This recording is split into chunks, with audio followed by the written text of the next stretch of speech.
So what I'm going to talk to you about, it's about proof of resurrection of Christ. I'm not sure if it's the best way to call this session, but we will talk about the resurrection of Christ. And before I start, I would like to introduce you to 3 books I would like to recommend you, and they should be here.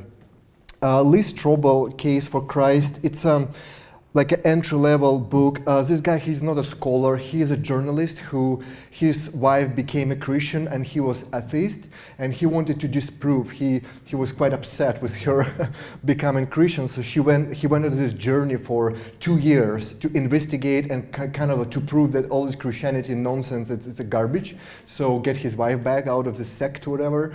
And he was interviewing lots of people, and by the end he surrendered his life to Christ, and he's a Christian ever since, and there was great testimony, and travels all over the world preaching the gospel and doing stuff like that. These 2 books, those are more, these people are scholars, and I have these books here. So you can see it's tiny books, so it's like about a couple hours read.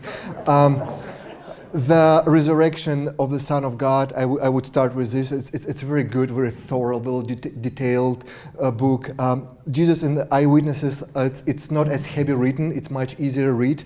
So they would be similar, but if you're interested in this subject and you would like to dive deeper, I would recommend you to get these books and read them, because they have plenty of good stuff. And I just brought them here just trying to see that I will try to take information from these 3 books and compile it in 30 minutes. So good luck with that. Resurrection of Christ. Resurrection is a foundation of Christianity. If he didn't rise from the dead, why worry about anything he said? Let's just go home. I want to start with my testimony. Many of you know that I didn't grow up in a Christian home. I didn't go to Sunday school. The whole concept of God or Christ was so far from me. It's like if somebody would come and speak Chinese or Korean here, that's how far it was. I didn't care. I didn't want to care. I was as far from God as one can possibly be, and I quite enjoyed my life without God, even though it was kind of miserable, but I didn't see it that way. So for me, all this religious mumbo jumbo, be good, when somebody hits you in one cheek, give him another one, or don't steal, don't do this or that. For me, it was nah, not buying it. Go get out of my way. Till once, my mom, she kind of made me promise that I would come and visit one crusade meeting that we had a guest evangelist coming to Kyiv. My mom, she was already a believer by then. For a year, she's been praying for me daily. I could see changes in her life, and definitely it got me thinking what's happening with her. So I thought, okay, I'll come and visit that. If it's important for you, I'll do it just for you. And a person was preaching, and he was preaching about death and resurrection of Jesus. And I don't know what happened to me. I could experience it like being hit by a train. I got it. I believed in it. I in my heart, I could almost see this picture of him dying for my sins and being raised to life. And that did it for me. That my life changed like that in a moment. I couldn't be the same. From day one, I was still in high school, and I got saved in the summer between just before the last year of high school. So my peers remembered me one way, going on a summer holiday. Suddenly I come back and I have my Bible laying on every class. I'm arguing with biology teacher, calling her and all this nonsense with evolution. I'm offering to pray for people. I'm jumping in everybody's throat, trying to share the gospel. Definitely needed to learn, be more gentle and polite and smart about it, but I wasn't care. I encountered risen Christ. And that changed my life. I never looked back. I had lots of ups and downs in my walk, and I had tensions in relationships, but I never looked back in sense of trying to abandon God or walk away from Christ. How could I? Once I met risen Christ.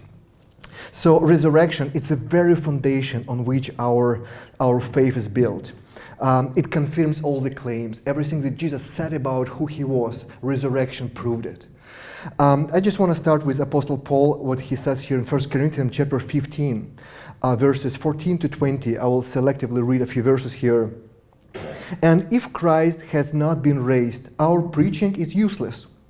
Good to know. And so is your faith. Useless. No, there is no use for it. More than that, we are then found to be false witnesses about God, for we have testified about God that he raised Christ from the dead. And if Christ has not been raised, your faith is futile. You are still in your sins.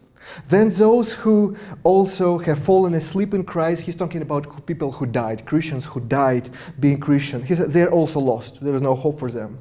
If only for this life we have hope in Christ, we are of all people most to be pitied. This is how Apostle Paul describes.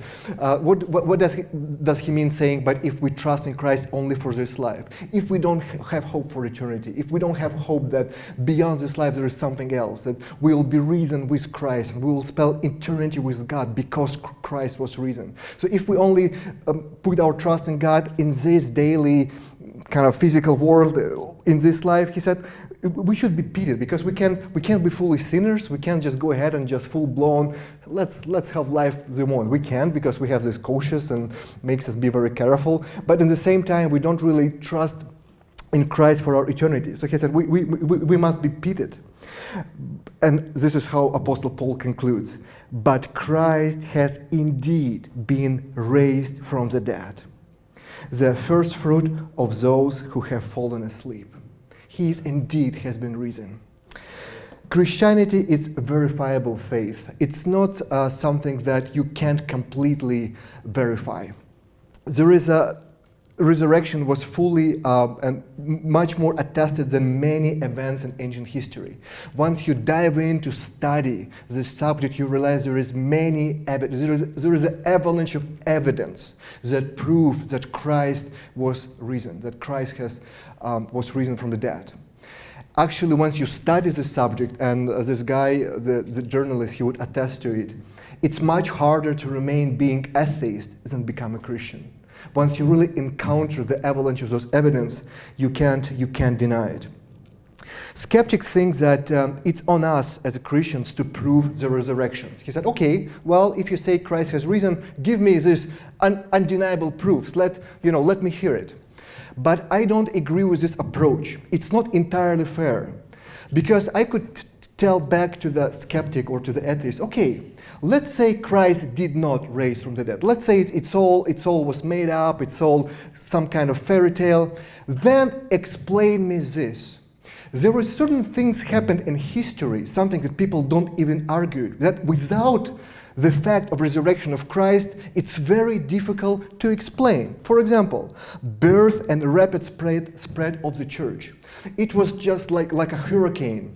Out of nowhere, church was born, and within first 15, 20 years, it took all this Mediterranean, Syria, Turkey, all the way to Rome and further to Spain, Armenia, Georgia, all over this brand new religion, out of sudden, people dying for it, people going crazy, people selling their homes and lands in multitudes. Romans, Greeks, Jews, everybody joining this faith, and it's based on a criminal who was hanged on the cross, who was crucified naked on the cross. Like it's almost like foolish. How you explain that? Birth of the church and how it spread. First Christians adopted the set of beliefs that were brand new and unthinkable. The whole idea of resurrection, that somebody would come back from death in body, alive, like this was unthinkable. And lots of things that Jesus was teaching, and they were brand new. They were so radical. They were so different from any other religion. But those first Christians adopted it just like that. Something must have happened in order to cause that. Then the devotion of first believers, the willingness to die for their testimony. It's like, you heard the stories about persecution and about them being sent to lions and then being all people, all these rulers, they were coming up with a different way how to kill you, in the sense to make it more painful. And once you read what kind of persecutions First Church experienced, it's mind-blowing. It's a mind-blowing. And these people were willing to give their life for their testimony. Why? Another thing, how would you explain Jews who were worshiping him as God? It's unheard of, because in the Bible it clearly states you cannot worship anyone but God. If you would worship a man like a God, it's, you're done. They will beat you with stones. So how come literally overnight hundreds and thousands of Jews started to worship Jesus as God? How would you explain that? Because first believers were Jews. Later on, Christianity would spread among Gentiles, but first, all these people who got saved in Jerusalem and the first Jerusalem church, they were all Jews. All of them were Jews. How would they worship him as God? It's unheard of. It's all possible if they actually saw him risen, if they had this confidence and knowing that he came back to life. Because that would prove that actually Jesus more than just a man. He is God. He was what he said he was. In order to try to structure my little speech, I decided, because there is so many material, but I don't want to overload you with many dates and details, and because it probably wouldn't be profitable. It just too much information try to squeeze in these 35 minutes. So I decided to structure it by giving you only 4 points, and I'm calling them 4 E's. Each point will start with the letter E, and it will be it will try to connect the dots, and for you maybe it will be just easier to remember. Those are like a key points. My 4th point will be the most important, and I will spend more time on that. First 3 I will just skim through quite quickly. So 4 E's. Number 1, first is execution. Execution. There is no dispute among atheists, scholars, historians, believers, non-believers. There is no dispute at all that Jesus was dead, and it happened as a result of crucifixion. That fact is established. There are 5 sources outside of Bible. All of these sources are non-Christian. These sources didn't have any intention to benefit Christianity in any way that would attest death of Jesus Christ, historical person of Jesus Christ on the cross as an execution by Romans, that he was crucified. Number 1, the guy called Josephus. He was a 1st century Jewish historian who became a Roman collaborator. He kind of took Roman side in the conflict, and that's why Jews hated him, and he wasn't Christian. He was ridiculing Christians, but he was well-attested historian. There are lots of work of his still available, Jewish wars, and many good stuff that he wrote to kind of talk about that time, Palestine, what was happening in that area. And he's a very well-trusted source, and he attested about Jesus' person, Yeshua, who was crucified by Romans on the cross. Tacitus, Roman historian and politician in the 1st century who lived in Rome. Marabar Karapian, a philosopher from Syria who lived, and he was very well known. He has lots of work still remaining to this day. Very well respected philosopher who was kind of humiliating Christianity, and he was writing about execution of the wise king of the Jews, almost like making fun of it. But there are several references of him talking about death of Jesus. Lucian of Samosata. He lived in 2nd century. He was very hostile to Christianity. He was a satirist. He was making all kinds of jokes, and religion, in particular Christianity, was one of the focal points. He was making fun of those Christians who were losing their lives and jobs and had terrible life because they were worshiping this, their king, and who claimed to be a God. And he was making lots of reference, and one of those references about him being crucified. You need to remember that crucifixion was very common execution back in the day by Romans, but it was humiliating. People who were executed like that, they were naked. People would spit at them, and only the worst of the worst were deserving death like that. It was very painful death, and it was very dehumanizing type of death. So if you say that you're God, you worship a person who was crucified like that, it's like something wrong with you. You probably lost your mind. Like what's wrong with you? And so he this guy, Lucian, he had lots of recordings, almost like making fun of Christians, but by doing that, he pretty much was attesting the fact that Jesus was actually executed on the cross. And fifth source is a Jewish Talmud. Talmud, it's a collection of works of rabbis who lived throughout the history. They would record their ideas, thoughts, historical events, and they were very accurate because Jews, they knew how to keep very accurate records of things that were happening. And there are many mentioning of Yeshua in Jewish Talmuds. And actually, there's also mentioning of Jesus doing miracles. They thought he was using black magic. In their Talmud, there are many references. This guy was using black magic. He was speaking bad things about God. That's why he was crucified. But there are many, I forgot the exact number, but more than 20 references like that from different rabbis who lived in that area at that time. So they were all negative, because they definitely didn't accept him as Messiah. But for us, it's a proof that actually there were many witnesses that historical person, Jesus was actually living and he was doing miracles. There was whatever we can read in the Bible actually was happening, and he was actually crucified on the cross. So execution. There is a person who made this, it's kind of more like conclusion. His name was Gerd Ludemann, and he's an atheist Bible scholar from Germany. So he was atheist, and this is what he says. Jesus' death as a consequence of crucifixion is indisputable. Indisputable. This guy is atheist, had nothing to do with Christianity. So it's very well established historian fact. So first E is execution. Number two, number two, it's early. The word early. There are there's avalanche of early accounts that reports about resurrection of Christ that came up immediately after his resurrection. Why it's important?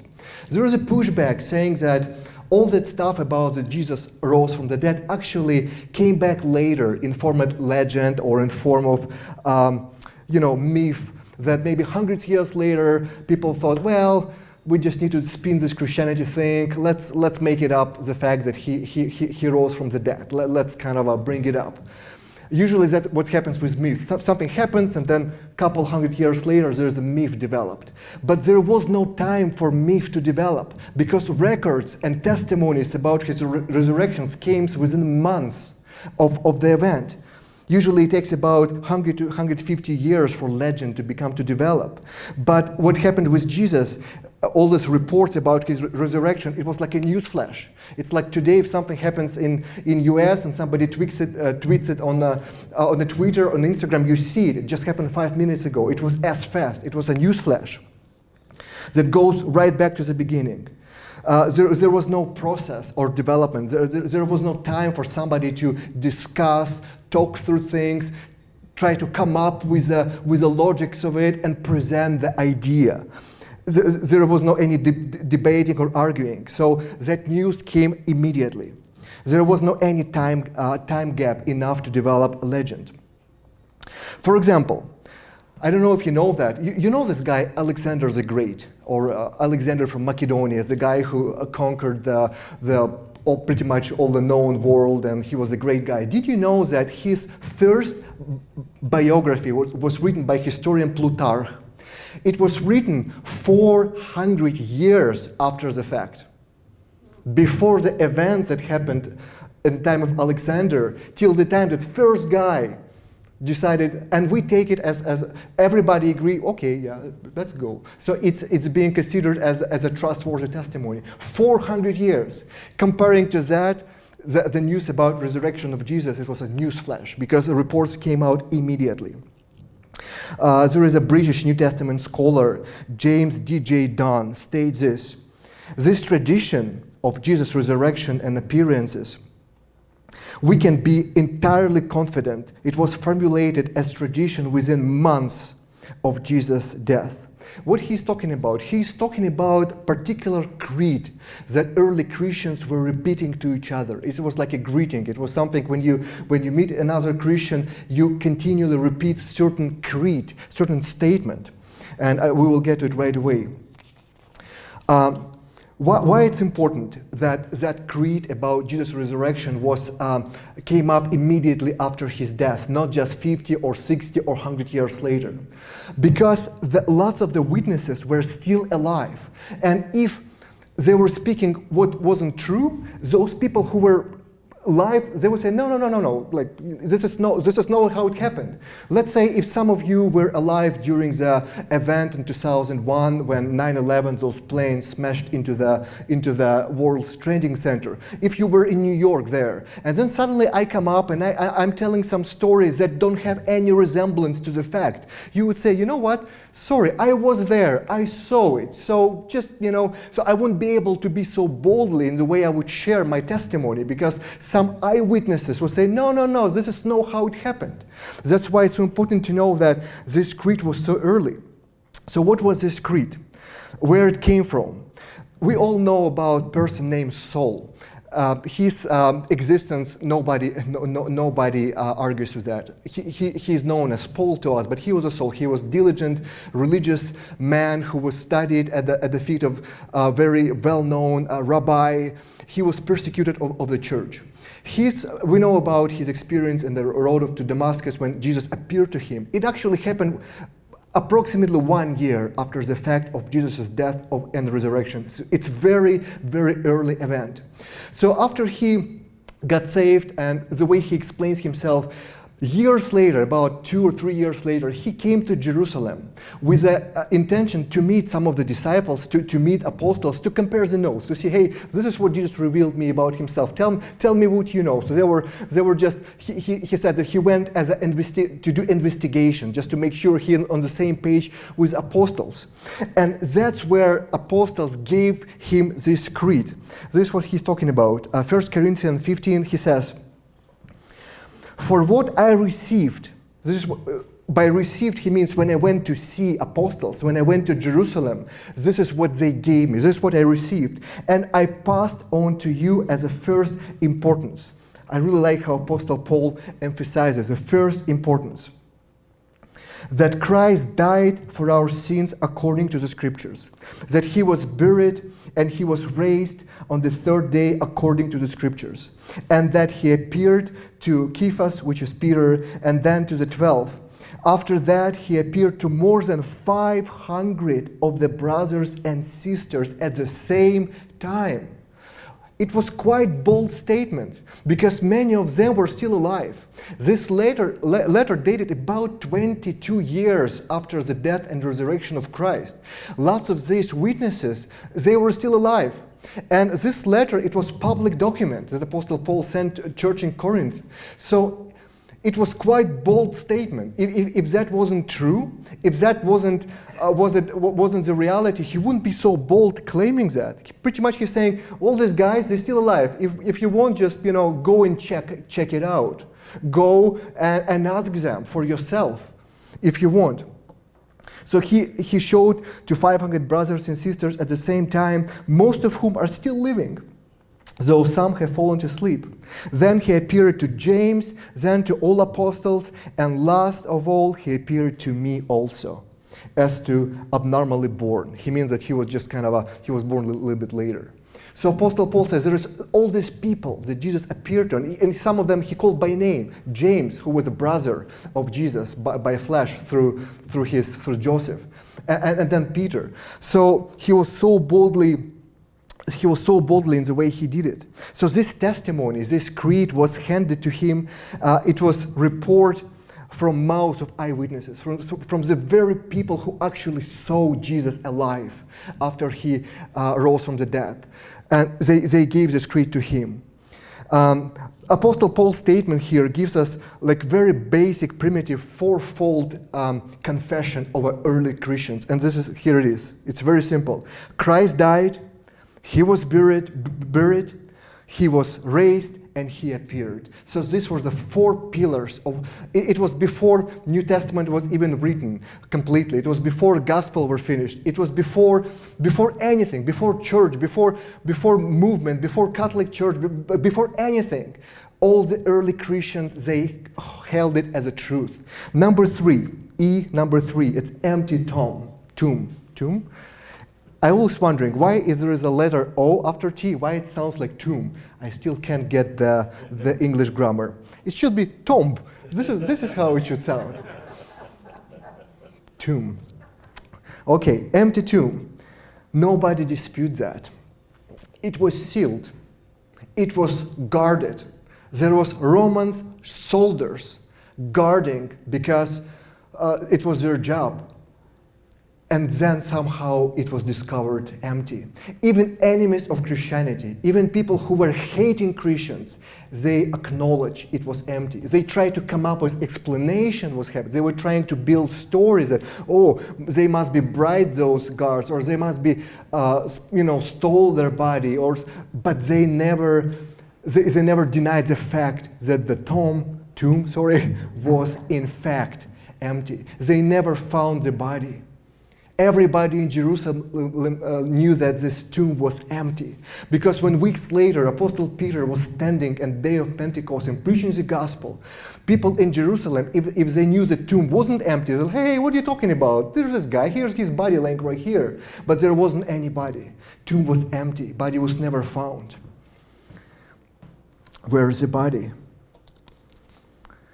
And my last E, and I forgot to figure out what time I started, but, well, whatever. I have 2 more pages to go, so. We'll just try to make it brief, because we think that you have short attention span. That's what people talking behind your backs. They all keep on saying, those modern Christians, they have short attention span, so if you go more than 30 minutes, they just check out. Prove me wrong. Prove that it's I'm not agreeing with that. I think you're smart. I think you can track. I think you can really focus, and I think you can, for 2 hours, you can just really, Okay, my E number 4, it's eyewitnesses. Eyewitnesses. When it comes to any investigation, eyewitnesses, that would be the most important proof. If you can verify the testimony of people who said, I saw it happen, if you can verify the character, if you can verify the dependability of this person, if you can kind of fact check and make sure that person didn't have any reason to lie, especially if you have multiple witnesses whose testimony kind of points to the same direction, if you can verify that, that's your major proof. All other proofs are corroborative. Is there the right word? Corroboration? Yeah, this one. Yeah, thanks for your help. As we read before, Jesus appeared alive to many people, more than 500 people at the same time. He appeared to men and women, to groups, to individuals. People talked to him, people ate with him, people touched his body. And they all witnessed about that. Letters of Paul, as I mentioned before, he lists some of the witnesses by names, and he said, hey, these guys, lots of them still alive, so if you want, you can just go and check it out for yourself. History relies on testimony. Holocaust. How do you know Holocaust happened? I don't think there is any person in this room who doubts about Holocaust, about how Nazi Germans were killing Jews and throwing them in the gas chambers. We all know that, do we? How do we know that? Testimony of the eyewitnesses, one after another, standing and telling their stories. Some of the stories had lots of similarities, and it was overwhelming testimony of eyewitnesses. So right now, if you try to deny it, people almost look at you like, hey, just shut up. Eyewitnesses. If you can verify the testimony of eyewitnesses, that's your biggest proof. And pretty much if you go to ancient history, everything we have right now about Julius Caesar, about any, before internet, before something could actually be captured on camera as a proof, everything that happened in the past relies on testimony of eyewitnesses. We have 4 biographies of a person named Jesus Christ. Those are 4 Gospels. We need to understand what is the genre of those books. It's very clearly, and people who study literature, they study history, it's very clearly that the genre of the Gospel, it's a historical narrative, it's a biography. It's a biography. And we have these 4 biographies that tell us about Jesus. Matthew, who was his disciple, who was Jew, who used to be tax collector, and then Jesus called him, so he became his disciple. Then we have Mark. Mark, he wasn't disciple. Mark, he was a son of Mary, to whose house Peter went after the angel freed him from the prison in Jerusalem. Remember the story from Book of Acts 15:37? When Peter was in a prison, angel came, rescued him, and he went to this place where everybody was praying, and this was a house of Mary, whose son was Mark, John Mark. He had like a double name. Also, this guy Mark, he was a relative of Barnabas. Colossians 4:10, we can see that there is either he was his nephew or cousin, we don't really know, but he was relative of Barnabas. And Apostle Mark, he was very close to Apostle Peter. That's why his story comes pretty much, it's Peter's story through pen of Mark. Then we have Luke. He wasn't disciple, he wasn't Jew, he was actually Greek, he wasn't even a Jew. And he was a guy who was accompanying Apostle Paul on his journeys. So we have Luke, and then we have John, another disciple of Jesus. A few things we need to know about those Gospels. All of them were written before AD 70. How do we know that? AD 70, that's where the Temple of Jerusalem was broken devastated by Romans. That's where Romans came and pretty much burned Jerusalem to the ground and burned the temple. None of the Gospels have mentioning of that. Jesus was prophesying that this day is going to come. If by the time Gospels were recorded, it was already past AD 70, and this fact would occur by then, it would definitely be mentioned in one of the Gospels. So the fact it wasn't mentioned, we know it's a guarantee that all these Gospels were finished and recorded before AD 70. We have approximate people who study it, they have days like this, that Matthew, many believe it was the first gospel. It's probably dated as early as AD 41. Mark, probably around AD 50. Luke, about AD 60. And John, it was probably the last gospel, but before AD 70. Why it's important? Because all of that was written in the lifetime of the eyewitnesses. So if some of the eyewitnesses, hey, like this is all garbage, like what you wrote there is a fairy tale, we would have avalanche of stories after stories that were trying to refute, debunk, and trying to argue with what's written in the Gospels. In order for us to take testimony of eyewitness, we need to estimate their trustworthiness. Why can we trust those people? Why can we trust their testimony, trustworthiness of witnesses? First of all, these people, they were not the most likely people for the job. As I mentioned, one of them was Greek, another wasn't even disciple. So if I wanted to make it up, if I really wanted to add extra weight to the Gospels, I would try to come up like Gospel of Peter, or like I would definitely not have Luke, who is a Gentile, even trying to do that. So if I wanted to make it up, like these people weren't the most likely people to do that. Another thing is just if you wanted to cover up something, if you try to make story up and you want to cover up, what you would do, you wouldn't include some stories that would show the heroes of the stories in a bad light. You would try to tweak them, you would try to hide them, because Gospel's full of stories about disciples that showing them not from the very good light. So you can say that the only reason why they're there, because that is how exactly it happened. And these people didn't try to exaggerate or minimize, they were simply recording the events that they witnessed. That's how it goes. For example, stuff like, they wrote in the Gospels that there was one time when Jesus couldn't heal. He went to this place and he couldn't heal because these people didn't have faith, and it says he couldn't. So it kind of paints him as your God can't heal. And another thing, that the whole idea of dying on the cross is criminal. Could you come up with something better than that? Because that doesn't fly good. Paying taxes to Romans, that's a bad thing to write in the Gospels, because back then, Rome was occupying, we can't understand the tension that was happening between Rome and Palestine, because they were treating them badly. And Jews wanted to kick them out. They were rebelling, and they were hoping that Messiah would come and actually kick them out and give them their land. They were so disappointed that Jesus seemed like he wasn't even talking about it. And he was saying, hey, you know what? Pay them taxes. So even including that wouldn't benefit if you would try to judge it by your human logics. In other things, it's, for example, that Jesus had to be water baptized. It shows him as a needy man who would go, because baptism, it was baptism of repentance. Means like, what does it mean? Was he sinner then? He needs to go and receive baptism from John the Baptist. So things like that, if somebody was trying to make up the story, they wouldn't include all these things. He said that he doesn't know time of his return. So it's like, so your God doesn't know what's happening? Like, how come? So he's not as omniscient as you're saying. So it's kind of limiting him. Plus, there are so many hard sayings in the gospel. If they wanted to make up a religion, some of the sayings of Jesus, some of the things that Jesus taught were so radical and so hard, what we call hard saying. Even now, some preachers, they'd rather not go there, because some of the things that Jesus was saying, like, they were offensive.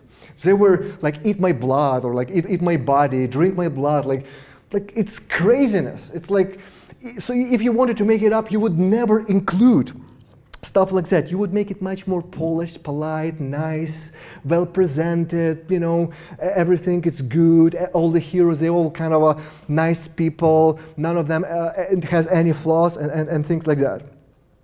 Another thing, do you realize that the first witnesses who actually saw Jesus, do you remember who these people were?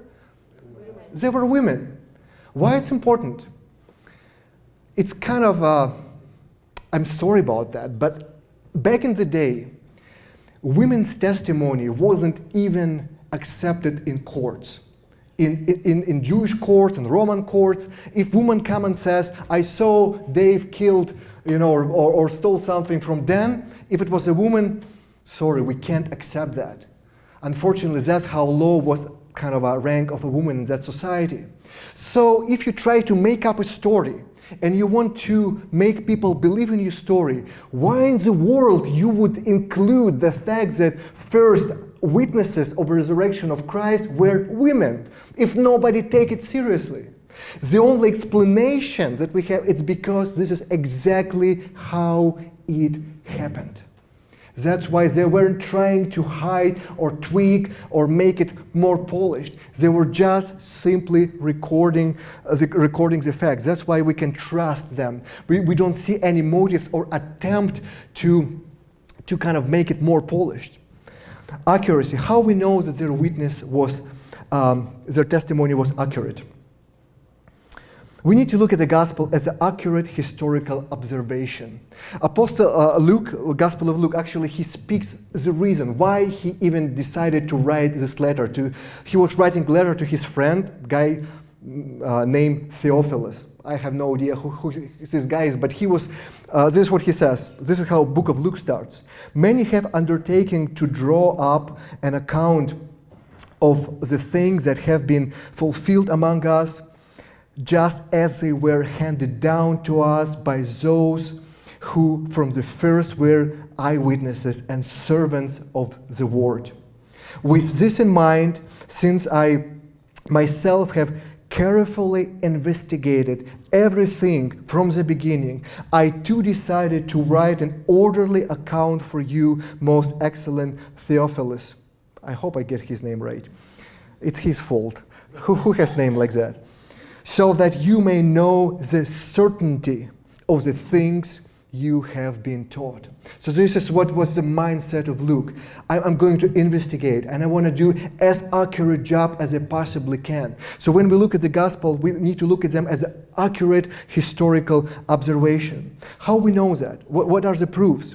They were including details like names, places, all kind of things that could be easily verified. And as Gary was talking last time, every time they did lots of excavations lately, ever since Israel became a nation in 1948, it became possible to go there and actually do lots of excavation, architecture, and things that, how are these people archaeologians, right? Yeah, they do. And they were just finding one place after another. Oh, there is this village, this Bible mentioning. Oh, there is this town. Oh, there is this road that was mentioning in the gospel. So like avalanche of proofs coming up. Why would they include all these things? Why would they include? Because that's how biographies were written, by including all kind of details, all kind of names, so it could be easily verified. And some of these details, they actually don't add anything to the story. But nevertheless, they were including some names, they were including some particular, this is what it happened, it happened like behind this corner. You know, when you go there, you see Western Pizza, behind it, right, there's a little place. Why would they do that? So it could be easily verifiable by people who would read it. That's how we know it's accuracy. And the last point, how we can trust those witnesses, why we can trust witnesses of those folks. It's a transformation of the witness. That experience, when they saw Jesus after he rose from the dead, it revolutionized them. Their life was never been the same. After his death, you remember, they were full of fear. Okay, game over. Let's go back to fishing. They were hiding. Peter renounced him. They were all running away for their life completely. Suddenly, weeks later, they boldly proclaiming his name like crazy, like on steroids, like somebody just brainwashed them. They go and in the face of persecution, in the face of those religious leaders who said, don't ever dare speak about this name again. We'll kill you. We'll destroy you. They're like, we don't care. We can't unsee what we saw. We can't undo what happened to us. We saw him alive. So they were ready to go till the very death, proclaiming what they saw with boldness. It's like when you're hit by a truck. You can't undo the damage. Once you've been hit by a truck, something stays with you forever. It's there. There are multiple sources outside of the Bible describing the life of early disciples, the persecution and the hardships they had to persevere and go because of their faith. But nevertheless, they were strong. They were standing, they were holding to their testimony, even to the very death. There is a quote by Blaise Pascal that goes like that: I believe those witnesses that get their throats cut. What does it mean? It means that if you're willing to die for your testimony, it's something to pay attention to, because people don't die for lie. If you know that it's a lie, if you know that you made it up and this story, we're just a couple of friends say, hey, let's just make this little thing and try to have this little religion going. If you know that you're just making it up, you would not die for it. You don't die for a lie. If they really saw him, reason, nothing to be afraid of, no Roman swords, no lions, nothing. The life of early Christians was the evidence that they really believed it to be true. They really believed in a risen Christ. Resurrection of Jesus from the dead changes everything. It means he is who he said he is. It means that his mission was what he stated his mission was. It means we can rely on it, we can trust. It gives us foundation to stand on. Doesn't matter what happens, it gives us hope beyond this life. It gives us strength to persevere anything. It gives us firm, unshakable foundation. That's foundation of yours and mine faith. I know that it's very minimal. I would really suggest you guys to those books I referred, maybe some other books you may find, you would go and read for yourself and chew on them.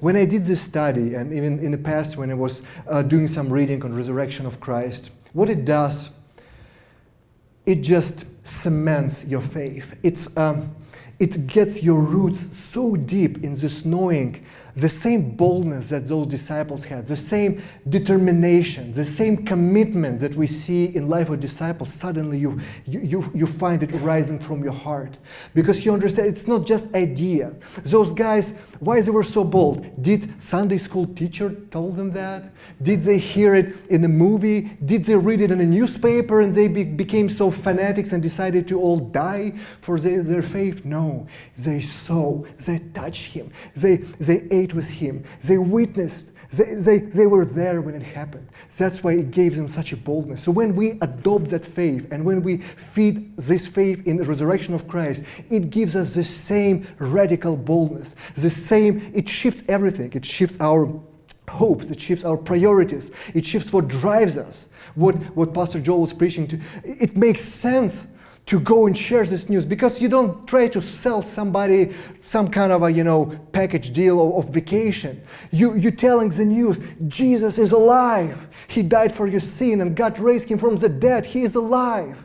It fuels us to go and share this news with everyone around us.